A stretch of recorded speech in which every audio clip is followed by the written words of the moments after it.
Right, can you hear me? Yeah.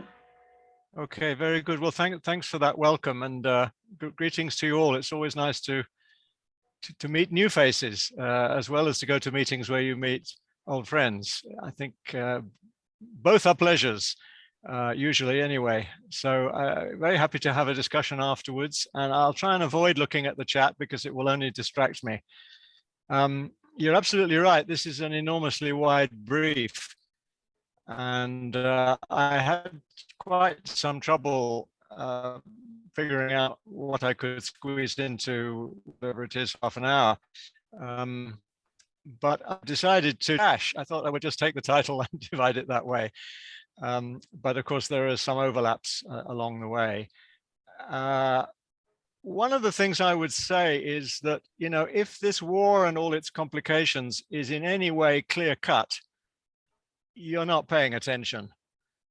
This is an everything war, and it affects everything around the world and almost every dimension. You know, from Tchaikovsky to famine in Africa. It's intellectually extremely challenging to make sense of it, to keep up with it, and to work out one's own position. I think this is something of a new problem for peace movements in the West, where we've had a long tradition of criticizing our own governments. And in a way, that's easy. We know how to do that. We've campaigned and protested for decades. But when it's the other guys doing the bad things, it's the boot is on the other foot. And as we'll see, it presents some real dilemmas. Now, I feel very tired of all of this, and I'm sure we all do. We're sick to death of seeing these bombings and this suffering of the civilians and this huge exodus of refugees and all of these dimensions and the endless analysis, and how many more times will we go through the psychology of Mr. Putin? You know, I mean, we're only 3 months in. This is still early days. Remember that the Russians were in Afghanistan for 10 years. The Americans were there for 20 years. I mean, this could be just the very beginning of a long, long process. Who knows? However, I will make a few comments about the causes, because I think you sort of have to start there. And what I would say is it's reminded us that Russia is an empire. And, you know, in a sense, has always been one. Going back to the famous Kievan Rus that Mr. Putin likes to talk about. Remember the rule of the Tsars, remember Stalin. I mean, they're all different versions of the same story. Now, who are we to point the finger at another empire? You know, we've had the biggest one in the whole of human history. And we're still in hock to the Americans, who have the most powerful one. So, you know, lots and lots of empires, and history is littered with the clashes between these different empires and their spheres of influence, which is another hot topic. But, you know, I think it's not helpful to just talk about Russia's security interests as if it simply needed protection from others, without looking at the threat that it has posed to others, and obviously is now demonstrating it poses to Ukraine and possibly beyond. I've got one or two references for you during this, and the first one is a book about Siberia, actually, which was very revealing in showing how much the Russian expansion to the east mirrors the American expansion to the west, and their treatment of indigenous peoples is really almost identical. Quite shocking. I'm just going to try and share the screen if I can. Yes, here we are. It's called The Shaman's Coat by Anna Reid, who's also written a very good book about Ukraine, which I recommend. But this is an angle that most people don't talk about, is what happened to the indigenous peoples, and, you know, the whole story of oil and resources in the East, and the way in which the Muscovite Russians trampled on other peoples. And, you know, as I say, we've got nothing to criticize them for. We've done exactly the same thing ourselves. Now, a second thing about the history. You remember Margaret Thatcher? Hard to forget her, isn't it? she had this line, nuclear weapons have kept the peace for 40 years. Well, it was rubbish, wasn't it? Even at the time, we all knew that there were dozens of wars going on all over the world. They're just not in Europe and just not between the superpowers, but she conveniently forgot those. Somebody I read around that time said something that really stuck in my mind. And he said, it wasn't the bomb that kept the peace. It was the Yalta Agreement, the carving up of Europe, so that, to keep the Russians happy and the Americans too, in a limited sense. And we all lived with it. But the price of that peace by division, which included the division of Germany, of course, was the trampling on the rights of small states. And I think those people in the peace movement who only talk about the expansion of NATO and the security interests of Russia, which we should take into account, which is part of the story, and it's not entirely wrong, but it does neglect the rights of those small states in Eastern Europe who once again feel threatened, and surprise, surprise, they want NATO membership and support of NATO. So that's part of the dilemma and part of the sense that the West took a wrong turn around 1990. The Warsaw Pact dissolved, we didn't dissolve NATO, and Russia was going through this shock treatment to its economy and to its politics. And it was in an absolutely chaotic state with the oligarchs robbing the treasury and helping themselves to state assets and so on, the Yeltsin alcoholic years. But what it left behind was a sense of humiliation. And that, I think, is one of the main driving emotions, because politics is driven by emotion. Let's not forget, it's not only economic interests and strategy and all of that. It's popular politics, and populist politics in particular is very much driven by a sense of national pride. And so it's pride, humiliation, and then the corollary is revenge. To me, they're the three deadly sins of politics throughout history. And we're seeing it especially strongly now, and not just in Russia, but you can name a whole list of states, and I will come back to that point. So NATO expansion, some say it expanded to the east. The opposite argument is it was the states of Central Europe who moved to the west. It is another way of looking at it.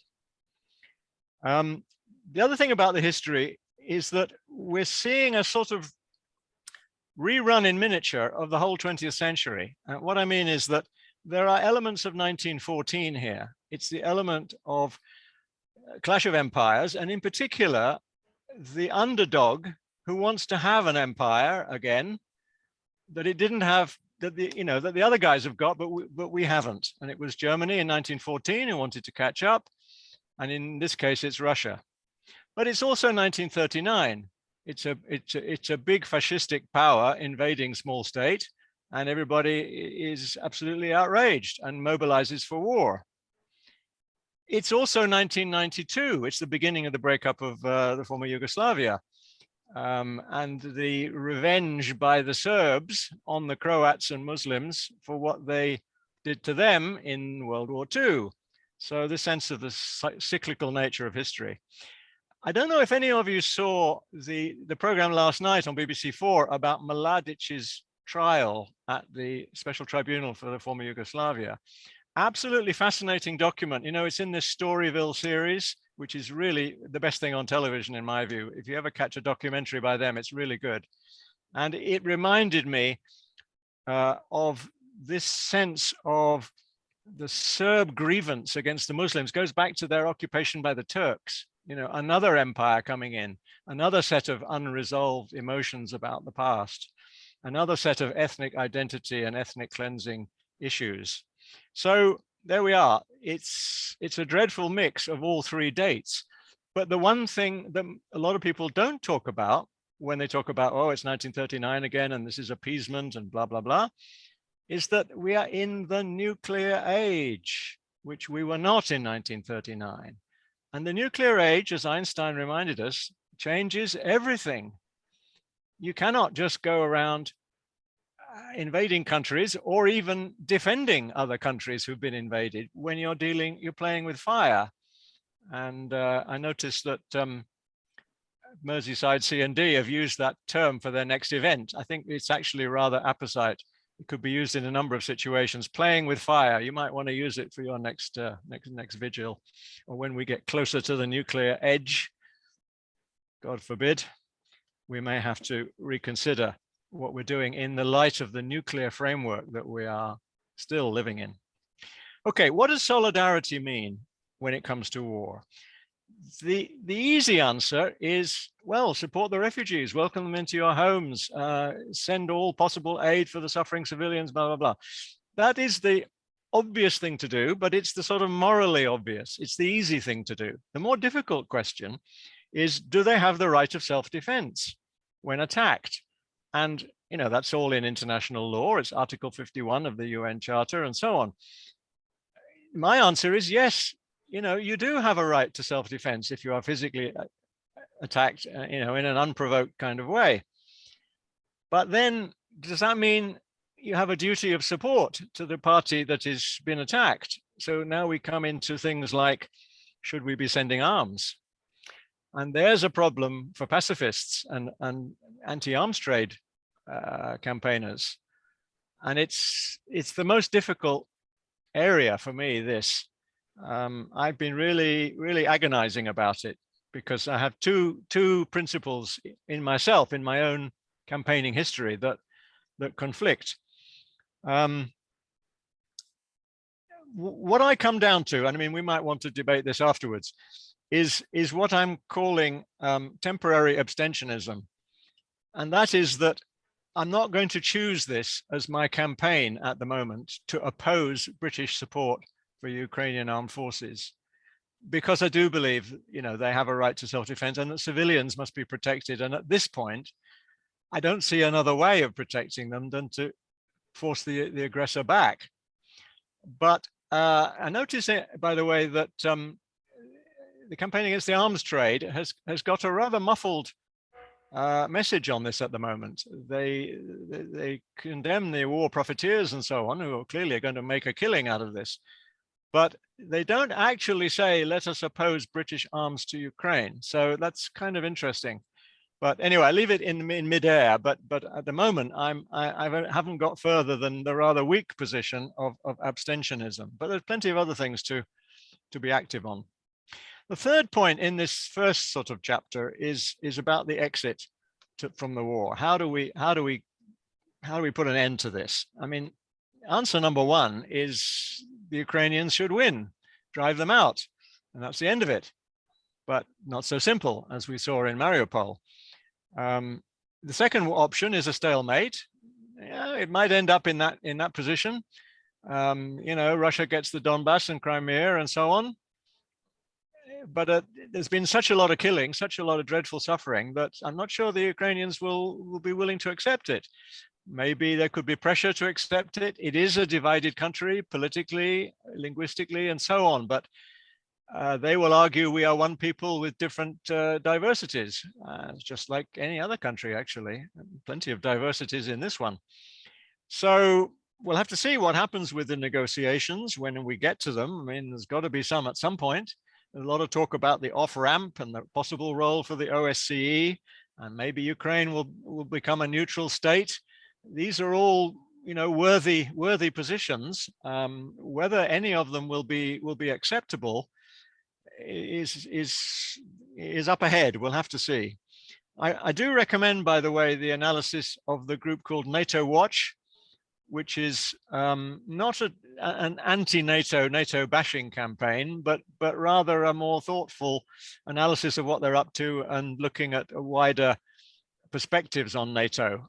Ian Davis runs that, and you can get on their list, which I found one of the best things to summarize what's happening and the implications.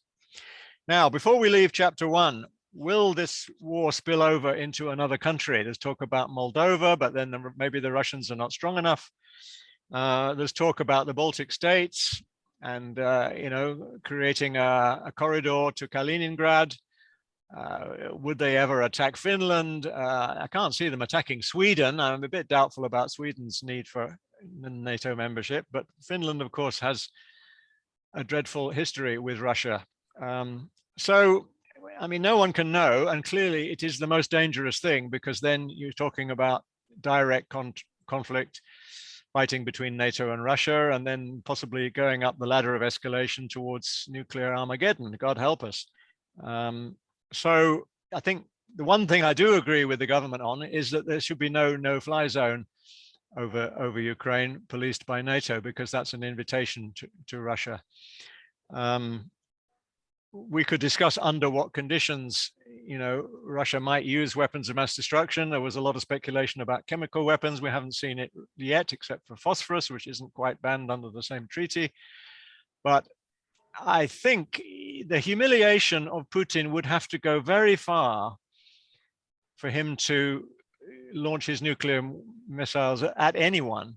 Even a mini nuke is extremely, extremely dangerous. And if he is in his right mind, and there are questions about that, I don't think he would do it. So I'm not alarmist, but I'm also very conscious that we're in an extremely dangerous time. And a lot of the debate about Ukraine doesn't really take it into account. In the long term, I think this is worth looking at, because in war situations, the peace movements have less to say. It's more about prevention and dealing with the after effects that we can have really some contribution.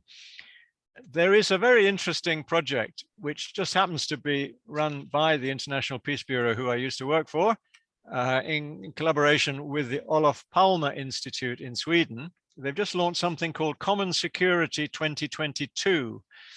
And this is picking up on the anniversary of Olof Palme's commission in the early 1980s, which put forward a kind of broad solution to the Cold War. Now we need a broad solution to the new crisis in Europe. And well, I can maybe just bring up the website of that. Let me just see if I can find it. Here we are. They've just had the launch of their report. You can read the report, see the video, etc. It's very broad brush, and a lot of it is about disarmament agreements. It's a sort of shopping list of wouldn't it be nice kind of things. I don't want to be too cruel, but I don't feel it really addresses what we get out of Ukraine. And maybe they deliberately avoided talking about that because it's too tricky. But it does lay out quite an inspiring vision of what Europe could be if all the powers, recognized each other properly and recognized the other party's anxieties. So that's another reference for you. And possibly there'll be follow-up later and interesting things to see as that progresses. Now we come to chapter 2. I hope I'm not too long. You'll have to tell me if I must speed up. Law. I mentioned right of self-defense, but you do have to get into the question of just war if you want to really analyze this from a legal perspective. And I'm not a lawyer. I'm not really an expert in anything. I'm a jack of all trades, I suppose. But I did look at the definitions of just war, and it was quite an interesting short read, because normally it's divided into two parts: jus ad bellum, the reasons for going to war, and jus in bello, the conduct of war once you're in it. But some new scholars have added a third section called jus post bellum. How do you get out of the war, and what kind of principles govern the new state of things afterwards? Well, it's too much to go into, but my quick reading is that on the ad bellum, Mr. Putin could conceivably say, well, there was a just cause, there were rights and wrongs on all sides, but we have to have a sense of injustice has got to be shown. Well, he can say, we suffered injustice and humiliation by the West and expansion of NATO, etc., etc. Probability of success, force as a last resort. It gets harder to justify it, but there is some sort of a case. However, when you come to jus in bello, it seems to me there's absolutely no leg that Putin can stand on, because I mean we've all seen, and and had to, suffer on our televisions every night, the bombing of civilian facilities, the schools, the hospitals, the bridges, the roads, the factories, as well as the military facilities and the nuclear power plants too.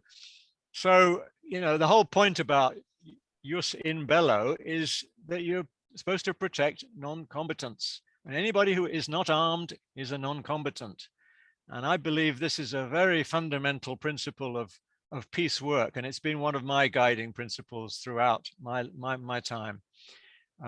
Is that civilians come first, and there's ample evidence for a massive war crimes tribunal after the war, against the Russians. I'm not saying that the Ukrainians are angels, and there are no doubt some crimes have been committed there, but the scale of it is clearly, Russian caused. As for the post-bellum, it's really about doing it in a decent kind of way. I mean, in terms of surrender to include a formal apology, compensation, war crimes tribunals, rehabilitation, reconstruction. And it's hard to see Russia agreeing to any of those things at the present time. But, things may be different when we come further down the road. It must be made by a legitimate authority. You have to differentiate between political and military leaders, combatants and civilians. There should be some kind of truth and reconciliation process. I mean, it's very idealistic, but they are important values to bear in mind when we come to the third stage of the war, if you like. Well, can we have a prosecution for aggression? Because the problem with the crimes against humanity is that it would need to be judged by the International Criminal Court, and Russia is not a signatory to the Rome Statute.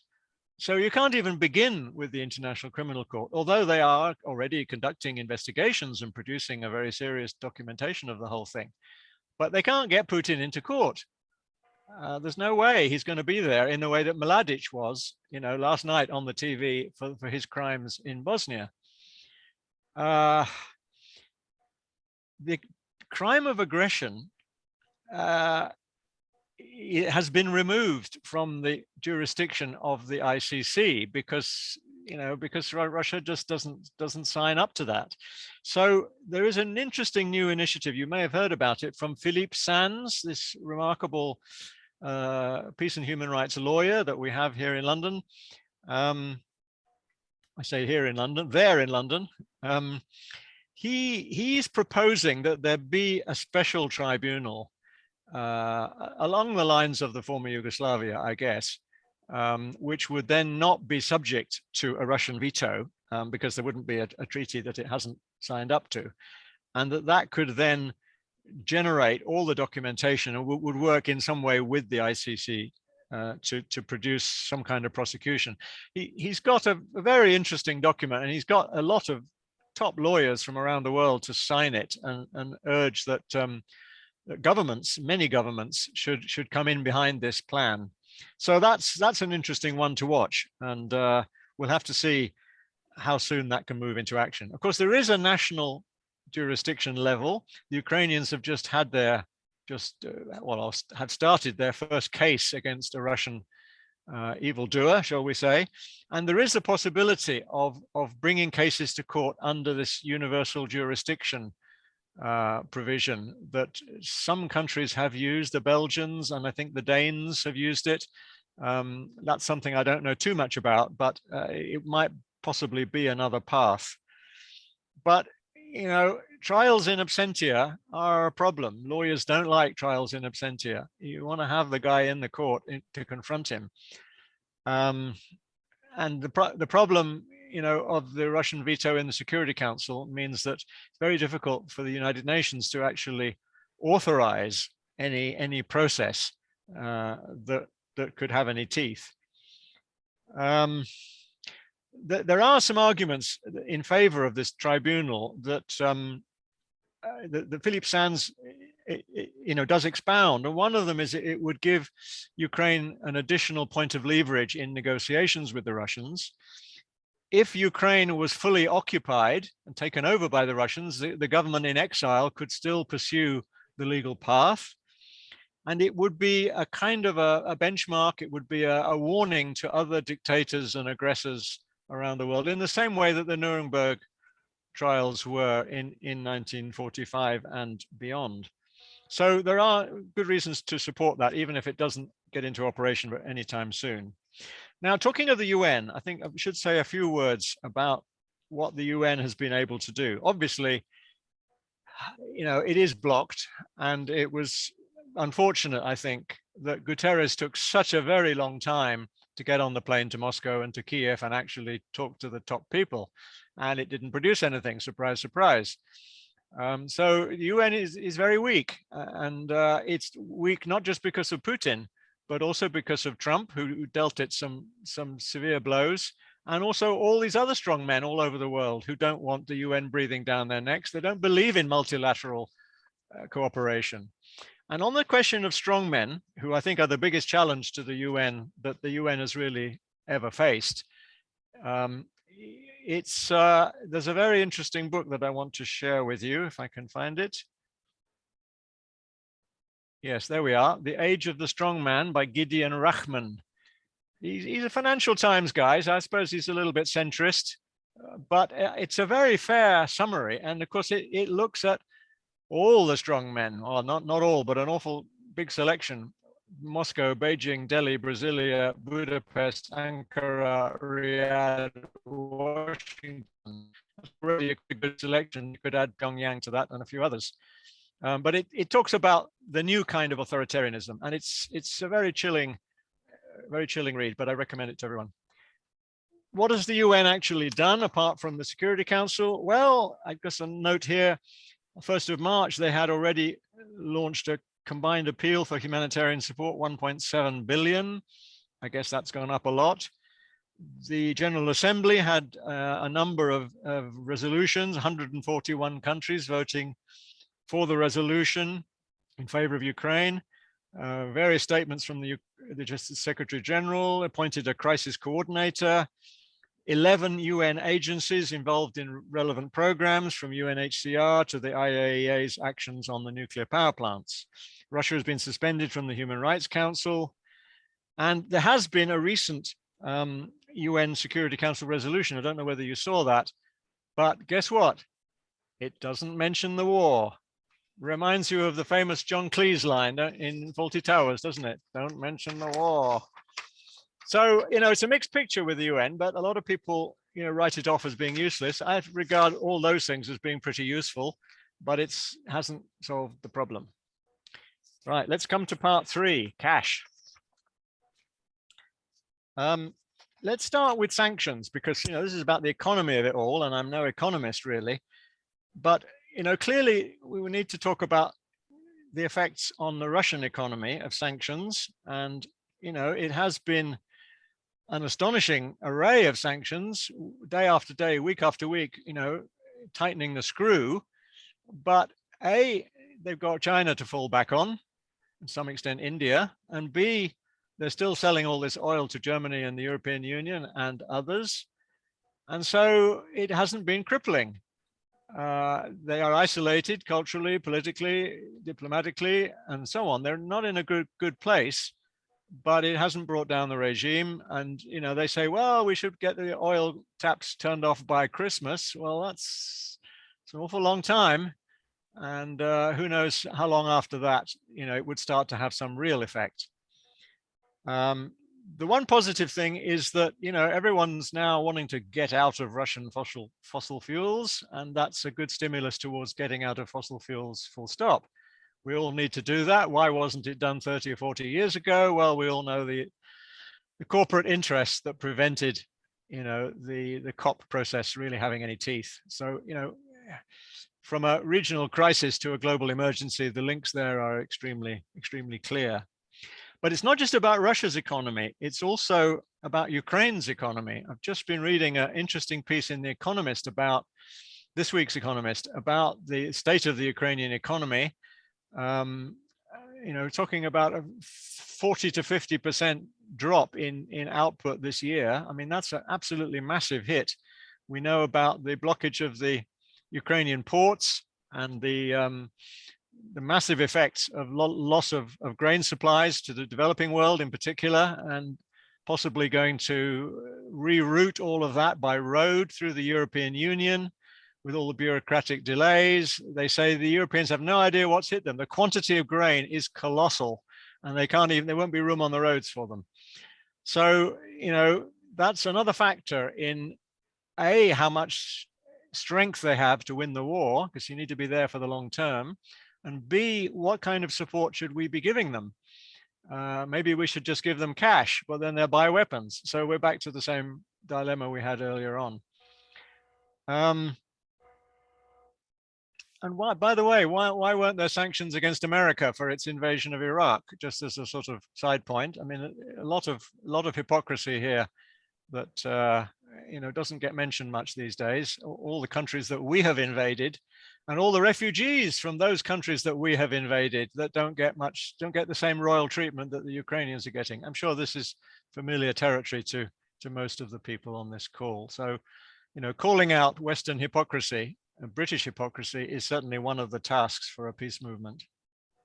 Now let's come to military spending. The headline campaigning message that we've been using in the global campaign on military spending is NATO outspends Russia by 18 to 1, or maybe 17 and a half, 18 to 1. It's pretty colossal, and it didn't solve the problem, did it? It didn't deter Putin from invading Ukraine. They will say, well, it's not intended for that. It's intended to stop him invading the NATO states. Well, okay, but we're ramping up this massive military machine, and is it really doing the job? Is it bringing us any closer to world peace?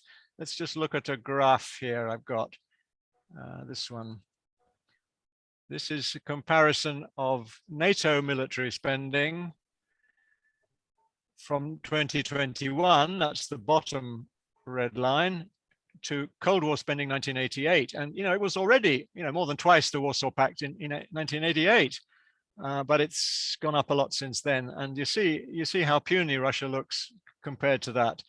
I mean, you can get into arguments about the cost of living in Russia, and the cost of a tank is less in Russia than it is in the West, etc. But broadly, we don't really need to be increasing our own military spending by one penny. We've just, this last year, we've increased it by 24 billion.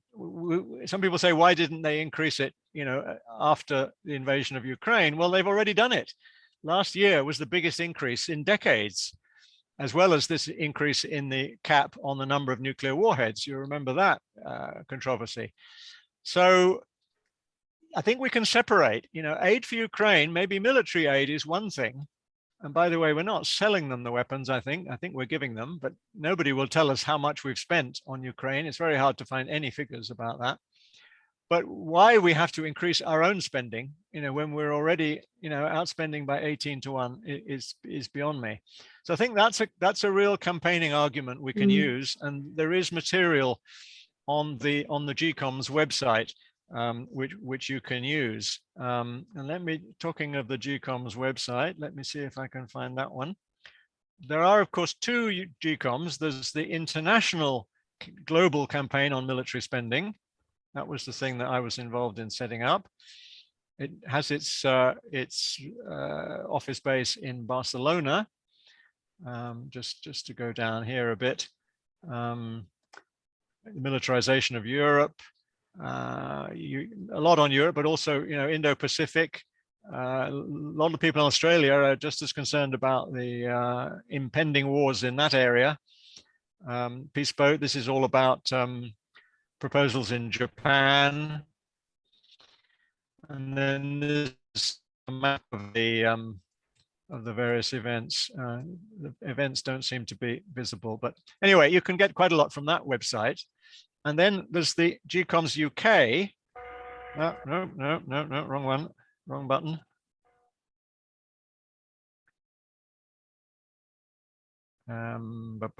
But here we are.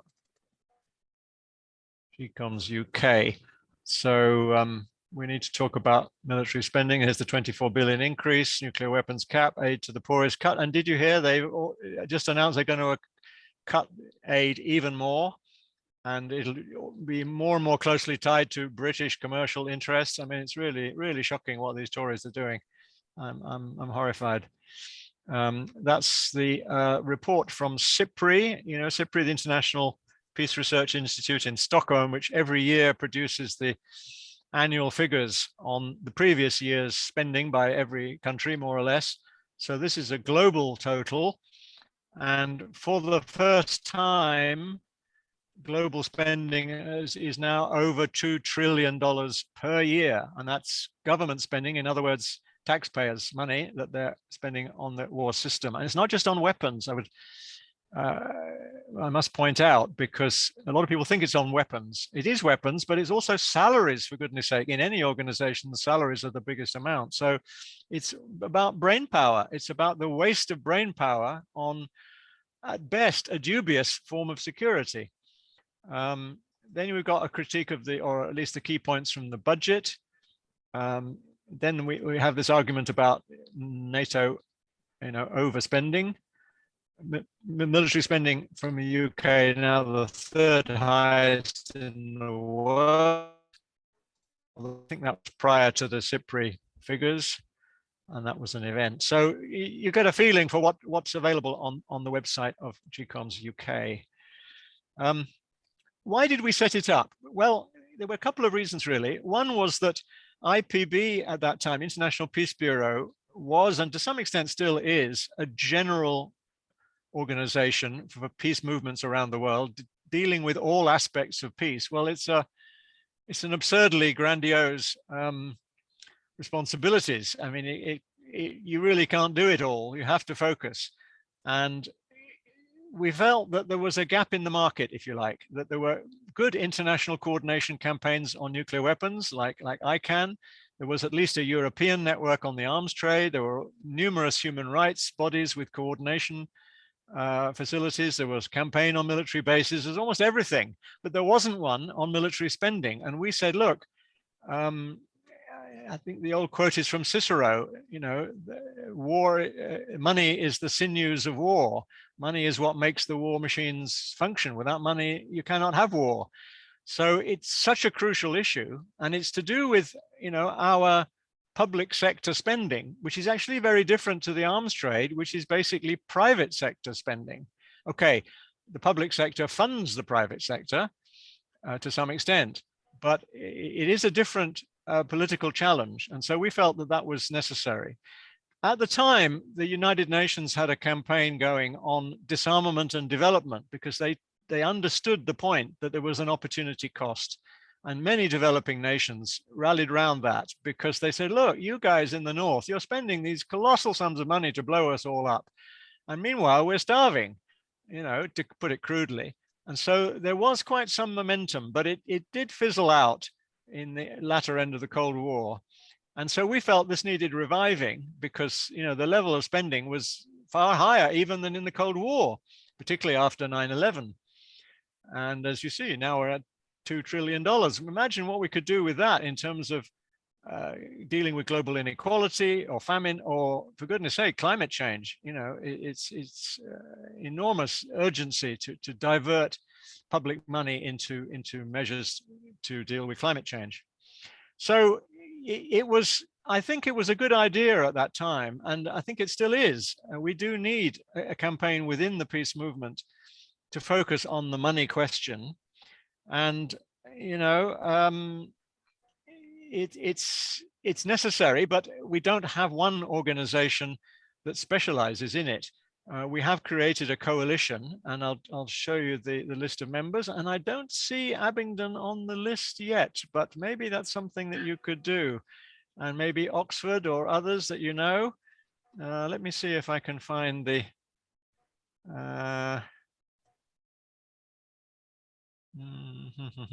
Okay, let me go back to this one. Can I open that? Can you see that? Supporting organizations? Yes. Right. Okay, there we are. So it's got all the logos there. You'll be familiar with many of them. As I say, there are some local groups. You've got Quakers from Huddersfield and so on. Most of them are national, but we have everybody. Just send a message to the Secretariat. You get it all on the website. So it's time that I shut up and get some comments. I've covered my three topics to some extent, and I hope there's been some food for thought there. I'd be happy to hear your reactions. Yeah. Yes, Colin, a great deal of food for thought. So much, in fact, that was an absolutely wonderful overview. Taking those three topics: the war itself, the law, and cash, and all the implications. The thing that leapt out for me was that 18 to 1 spending on NATO, which, given the public perception, I'm sure most people are completely ignorant of. I was, and from the media, one would get the impression that Russia is much stronger and basically has more firepower than NATO does. Absolutely staggering figure. But over to anyone who wants to raise any of the points that Colin has covered in his... Or things I haven't covered.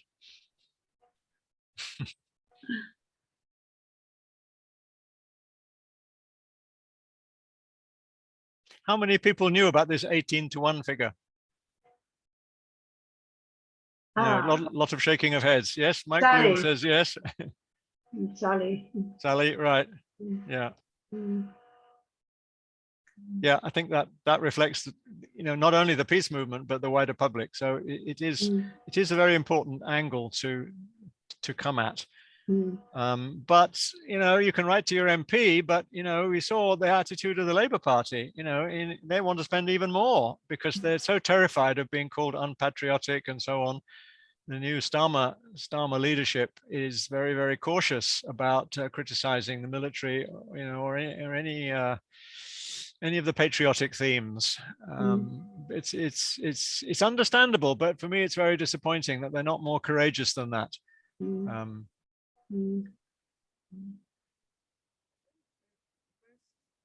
Could you say a bit more about, you said your disappointment that the UN had been so slow to act. We put such faith in the United Nations. It struck me in even the negotiations to get the soldiers out of Mariupol was done with the cooperation of Red Cross and the United Nations. And that was the first time that, certainly in the media, the United Nations had apparently been involved in a positive way, given the disappointing meetings in Moscow and Kiev. And also Ankara, because, the Turks have played some sort of a role in mediating this, or attempting to, but, they may have their own reasons, of course. They're a NATO member. They're not very friendly with Russia. They have a long history of hostility, but, they think they might gain something out of it, but it didn't get very far, as we saw. A friend of mine who used to work for UNESCO at a quite high level, she was with the IPB, and she retired now, but she wrote a letter to Guterres saying, Mr. Secretary General, I'm very disappointed that you have not made a move to go to Ukraine and to Moscow and to, deal directly with the players. Please, will you get there as soon as possible? And a couple of weeks later, he went. But there was, of course, a push from many UN staff, and there was an open letter, and there were other moves being made. But as I tried to point out in my little list of things, I mean, they have done many other things as well. And, the UN can only move at the speed of its member states. If the member states don't want to do something, it can't force them. I think we have a hand up there. Sorry. I'm not seeing. Annette. Sorry. And Sarah. And Sarah's. Annette first and then Sarah. Right, can you hear me? Can you hear me? Yes. Yes. Right. I have my doubts about the just war theories, in particularly about this idea that it is a war crime to attack a civilian person who's unarmed, and anybody would then point to an occasion like in Butcher. But my feeling is, since planes have been invented in this wonderful world that we find ourselves in, dropping weapons on the ground, you're bound to hit civilians. So in effect, I think this whole idea of differentiating between it's okay if soldiers kill soldiers, but it's not okay if they, the number of civilians, 90% or 95% of dead are now civilians. So I find that whole argument about the just war ridiculous.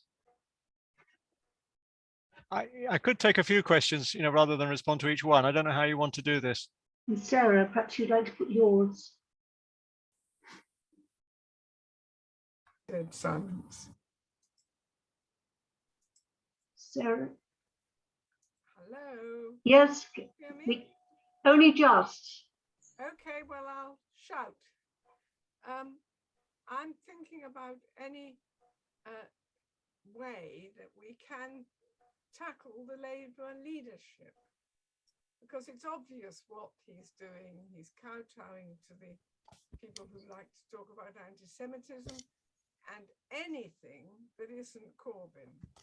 I think it was Miliband who said, anybody, no, not Miliband, anyhow, somebody said, anybody but Corbyn. And that is what's got.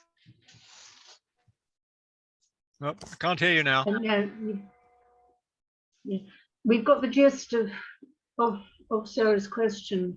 Sarah, Colin. could you write something in the chat? We'll get nearer to the microphone. Okay, can you hear that? Yes, yes. That's yes. better. Okay, Yep. I'm sorry.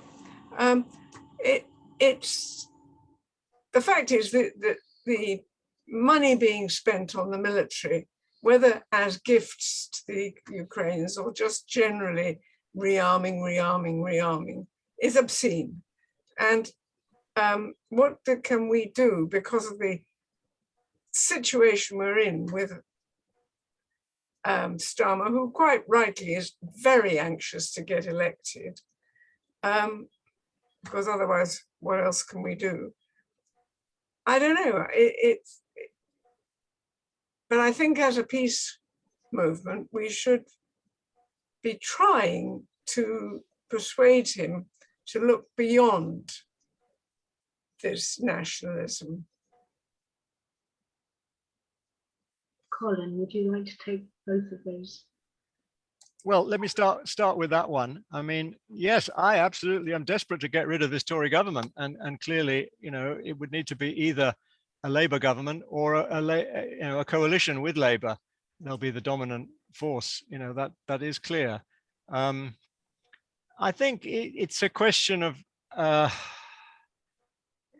keeping going with a dialogue with people in the Labour Party that are at least open to a dialogue, and helping them to get the issue up the agenda. The issue meaning the broad question of militarism and peacemaking in today's world, let's say, and the use of our military forces and so forth.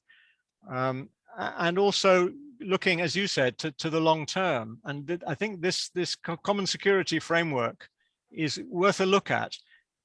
You may also be familiar with the work of the Rethinking Security organization here in the UK, which is a kind of coalition as well, which has done excellent work with very, very thoughtful reports and initiatives of different kinds. And there is an alternative security review that they're running that's underway at the moment. So it will be gradually bringing into the political party arena some of the questions that we would like to see. So it's not entirely hopeless, I think, but it's more like for the long game. That would be my view of that. And of course, working where we can with Greens and Lib Dems and SNP and Plaid Cymru, the others that might be important influences in such a coalition in a couple of years' time, perhaps. It's not impossible that they might be in power with. Some of them might have a portfolio for something important and could at least dilute the flag waving. And maybe once the Queen's Platinum Jubilee is over, the country can calm down and concentrate on things that are rather more important. Now, the second question, or rather the first question, about indiscriminate weapons and tactics and the just war. Well, of course, it's not just the just war theory. I mean, that goes back to, what is it, St. Augustine or someone? I mean, it's very ancient, but it is the fundamental set of values that are embodied in international humanitarian law, the laws of war, if you like, which of course don't just ban war. We would all love that, but they do impose strict limits on what is acceptable. And if you are attacked, especially if you're attacked by a fascist thug, your options are pretty limited, and you may have to fight back until you can get them out and get a peace deal, and then everybody put their weapons down. It's like dealing with a bully in the playground. Sometimes you do need somebody strong enough to restrain them. But at the same time, you don't go kicking the little kid who's just running along behind you.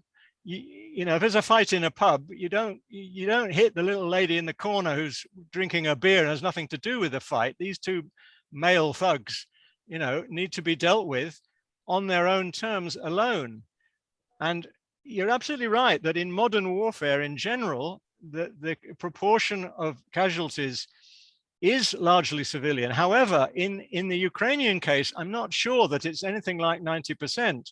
Because so many of the civilians have been able to get out. You're talking about 4 million who've left the country, and also the ones who are internally displaced. And a lot of the fighting is between the two militaries. I mean, of course, there has been a lot of civilian casualties. I'm not denying that, but I don't think we should automatically apply this 90% figure to every conflict, because they are different. I think that to jettison or to pour cold water on the laws of war is extremely dangerous, because then anything goes in warfare. And we wouldn't bother with any war crimes tribunals. We wouldn't bother with any policing actions that would restrain the bullies. And that's the big challenge of today, is how do you restrain a bully? You can say we don't want war, but what do you do when they come bursting into your kitchen? So that's more or less where I stand with it. I want to see the laws of war strengthened. I want Nuremberg to be remembered. I want there to be proper prosecutions so that we don't have another one.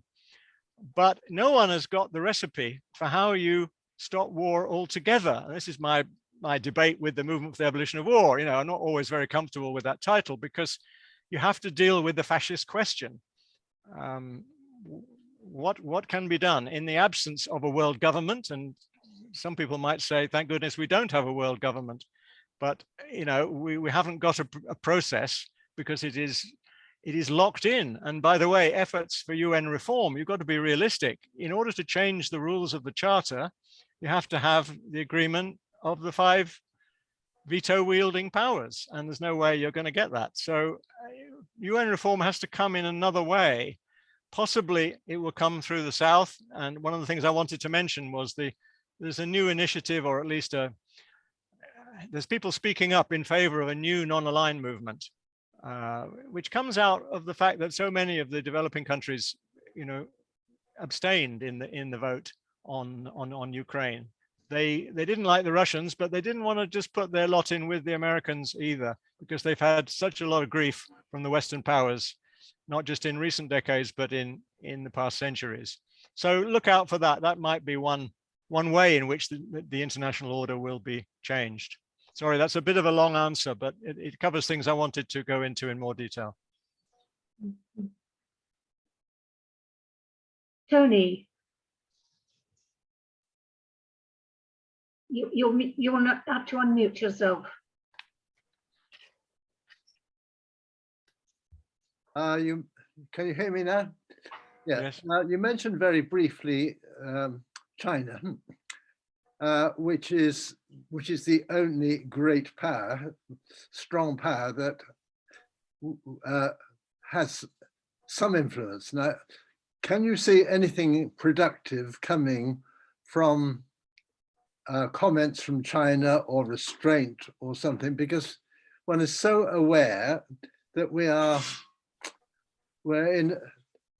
just a small cog in a huge wheel of complexity. Would China simply make it more complicated, or could they have a positive influence on say, restraint of Russia at this present time? Shall I respond to that? Yes, it's a question. I'm not. Yes. Well, I think you know everybody who's followed this to some extent will know that the Chinese are basically supporting Putin diplomatically, but they're not being very vocal about it. They tend to hide behind these very bland statements about no interference in the affairs of other states, that things should be solved peacefully, they're by dialogue, blah, blah, blah, blah. I mean, it doesn't count for much. But of course, it's their economic influence that's the most important. And, they are a huge market, and they are potentially a savior of Putin if he gets into an extreme crisis, not only the war going badly, but also the economy tanking and dissent appearing in Russia, and maybe the elite start to rebel, and his position starts to get very unsteady. They can bail him out, because they do share this anti-Western agenda. They are ringing that bell very loud. It's the same stuff. It's about pride, humiliation, and revenge. Just as the Serbs still remember the invasion by the Turks, the Chinese remember the Opium Wars and all the nasty things that the British and the French and others did in the 19th century. And they are still smarting, and they still want to be top dog, and they don't accept American arrogance. So it's a fierce fight for dominance, and I think it's pretty clear this is going to be the Chinese century, and the next big conflict is going to be Russia and America, and they're all gearing up for that, and it's terrifying. All of this investment by the arms companies and the military spending by the governments is not just about Russia. It's about being ready for whatever might be coming. They always justify their thing by saying, well, in extremis, we have to plan for everything. And everything could include, for example, the Chinese invasion of Taiwan. Well, so of course they're not going to criticize Putin too much, because he's doing something very similar to what they might do. With similar arguments. It's all part of our country, So I'm afraid I'm pretty pessimistic. And if you read Gideon Rachman on the strongmen, his chapter on Xi Jinping is not edifying reading. It's a pretty terrifying amount of power in one man's hands. However, we have to keep the dialogue open, and one hopes that the cooperation over climate change will be the one thing that brings everybody together. Keep trying, folks. Let's try and open their eyes to that, because if we all go down with the climate changes that are due, no one is going to be sitting pretty. Yeah. Gosh. Annette.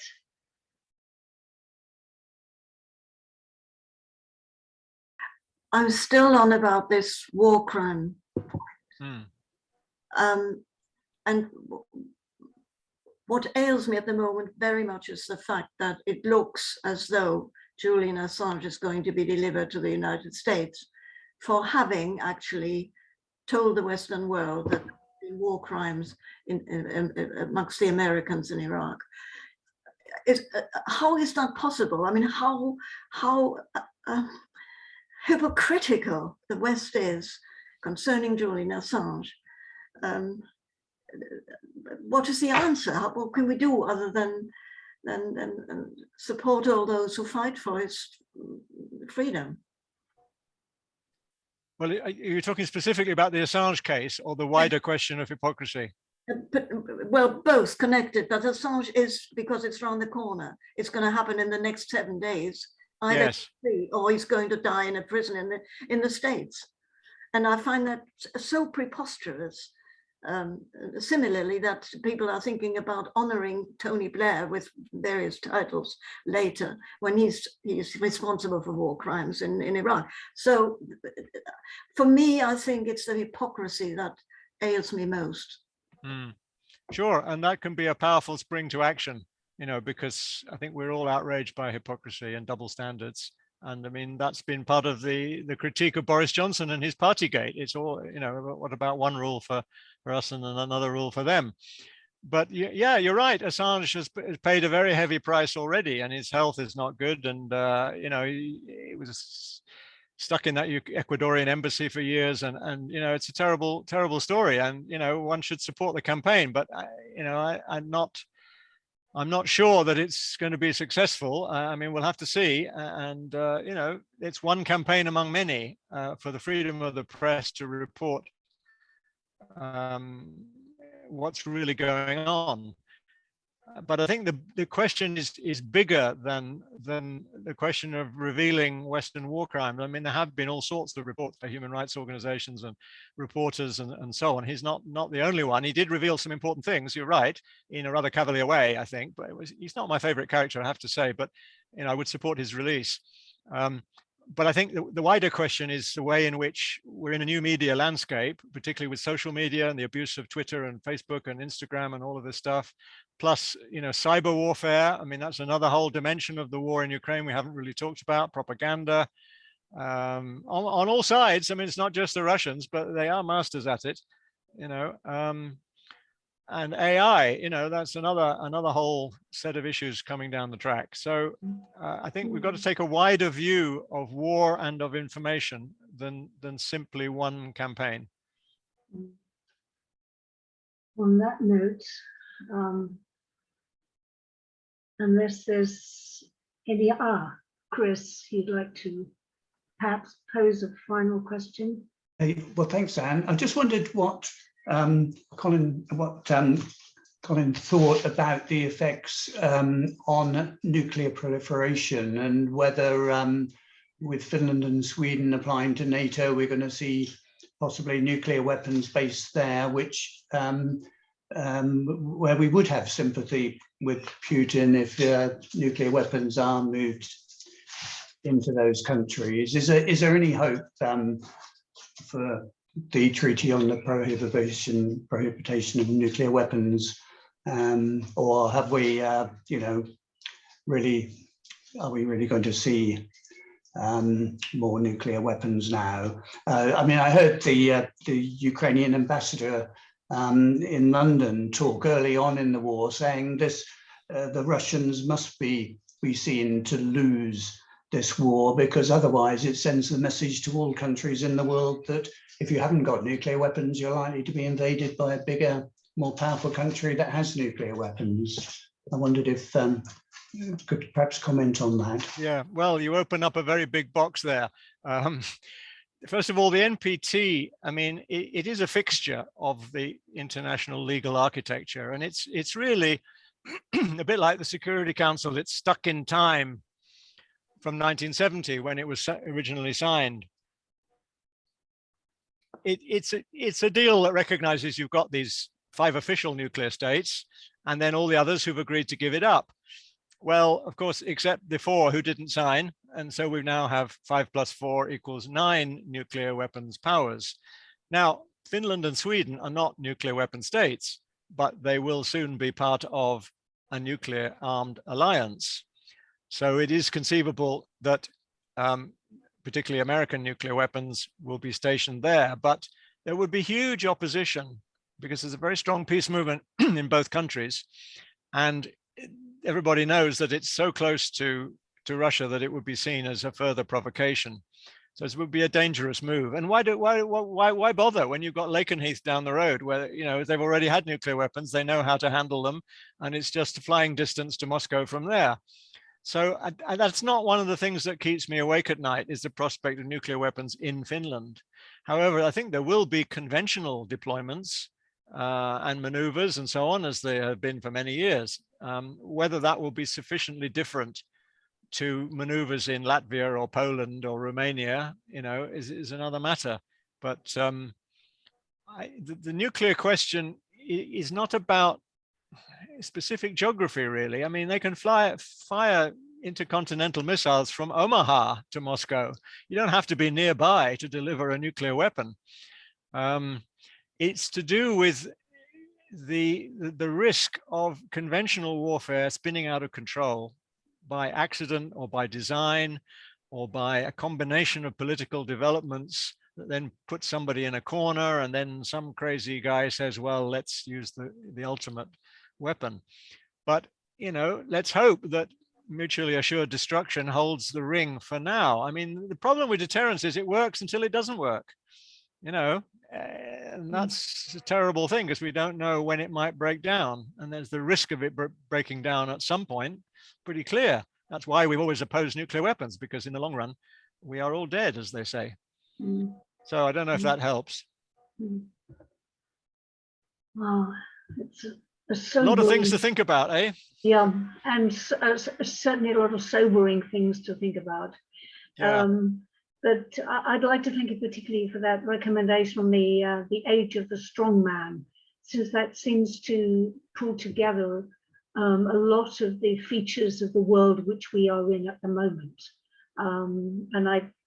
And also those three words that you mentioned, bringing it down to, the third one was revenge, but pride, humiliation and revenge. Yeah. And though that seems to me such an insight. Good, I'm glad that's helpful. I think playing with fire, which is also three words, is also a useful one to bear in mind. Yeah. But thank you very, very much indeed, Colin, for that was such an overview, and sobering but realistic, and with some points that we as a peace group can engage and keep on trying to do what we do and what we do, and all the very best with all that you do, and for the organizations that you're involved in, particularly GCOMS. Thank you. I'm happy to correspond with anybody. You've got my email if anybody wants to follow this up, offline. Very happy to. But good luck with all you do, and I hope I haven't depressed you too much. It is tough, but I believe in trying to look problems in the face. Yeah. Yeah. But thank you very much indeed. Well, enjoy your evening. All the best. Thank you. Thanks, Colin. Bye now. Bye. Bye.